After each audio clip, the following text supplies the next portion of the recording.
عندنا محمود بيمسي علينا بيقولك منوره يا دكتور، كنت عايزه اسالك هل لو حد كبير بقى خلي بالك كلمك وقالك خلاص بقى نلم الموضوع واوعدك بمنصب، ودلوقتي لو اترشحتي اكيد الجمعيه العموميه ليها طبعا هيكون تبع ابو ريده، فكل ده هيكون الموضوع ازاي هتنجحي لو اترشحتي، حاجات كتير. انا هرد على السؤال ده في حاجتين. لو حد كبير وقال لك بقول لك ايه ما تخلينا بقى انا الكبير بتاعي ربنا ونعم بالله، بس فما اعتقدش ان ربنا هيرضى بالفساد ويوحي لي ان انا اتنازل عن اي حاجه، لان الحمد لله انا طول عمري من قبل موضوع اتحاد الكوره كنت في مكان برضه النادي الاولمبي، وكنت برضه بحارب جواه نقط فساد كتيره جدا، وحليت مجلس النادي الاولمبي مره وغير المحافظ مره. بصي انا لا اتوانى لما اشوف اخطاء لا اتوانى عنها، دي مشكله الحقيقه. يمكن يعني معظم مصر دلوقتي بقت تشوف الفساد طب مش مشكله مش عارف ايه، تواجه يعني عصابات وتواجه معاناه وتواجه حل الناس يقول يعني هي جت عليا انا اللي هصلح الموضوع. هي دي الكلمه دي اللي مبوظه مصر على فكره، هي جت عليا انا، جت لا تيجي عليك وعلى غيرك وعلى اللي بعدك يا جماعه الخطا ما ينفعش السكوت عليه، تمام؟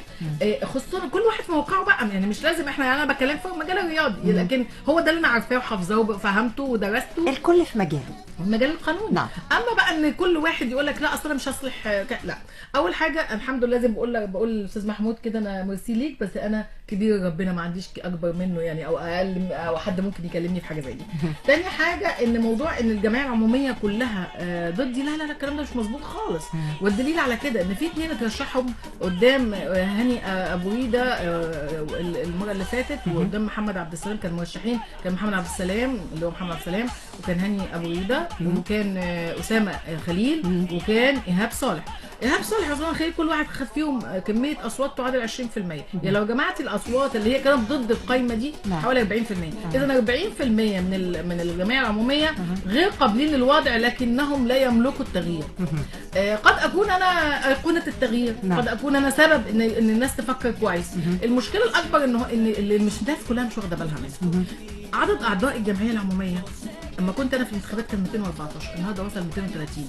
العدد ده دخل ازاي؟ هتلاقي انديه طبعا مع احترامي ده قانوني، ما هو ده المشكله اللي بيتلعب بيها بقى يا استاذ نجلاء، مع احترامي الكامل اعضاء الجمعيه العموميه، الا ان احنا في اعضاء داخل الجمعيه العموميه ما هماش انديه حقيقيه، دي انديه مصنوعه على الورق للتصويت في الانتخابات، ودي اللي بتكلم عليها، هي دي الفساد اللي انا بتكلم عليه. طبعا. انا مش طبعا ان اكون عضو اتحاد مصر لكره القدم ولا يشغلني، لان انا عندي الحمد لله شغلي كتير جدا، يعني مش محتاج، يعني ما عنديش من الوقت اللي هو ده، لكن انا بقول انا دخلت المجال ده وعيوبه 1 2 3. اهم عيوبه انك مثلا بتساوي بين صوت نادي صغير جدا ما عندوش ملاعب يعني مجرد ان هو يعني مش عايز اقول لك كشك في قهوه، كشك في ارض فضاء صغيره، كل ده بتساوي صوته بصوت النادي الاهلي ونادي الزمالك اللي بيلعبوا دلوقتي زي مصر المقاصه اللي بيشرفونا في افريقيا دلوقتي. يعني ازاي دول لهم نفس الصوت؟ بتحاولي تخلي فعلا الانديه اللي هي الانديه اللي بتمارس بالفعل، الانديه اللي بتمارس بالفعل دي كلنا نديها اصوات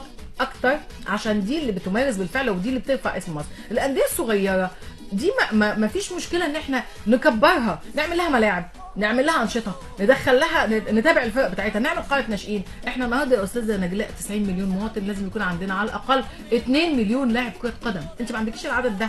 نيجيريا اللي هي دوله فقيره جدا بالنسبه لك ودوله فقيره عندها مشاكل ونزاعات النهارده عندها 20,000 محترف في اوروبا، انت ما عندكيش حد. الناس اللي طلعت في برضه فزنا عليها وماله، ما انا عايزه اقول لك ايه، انا بتكلم على كدوله كفكر كمان ليه بعد، ليه انت بتخططي لقدام، مش انت بتعملي انك انت توصلي بس، الوصول بس مش هدف، الوصول والتواجد هو الهدف.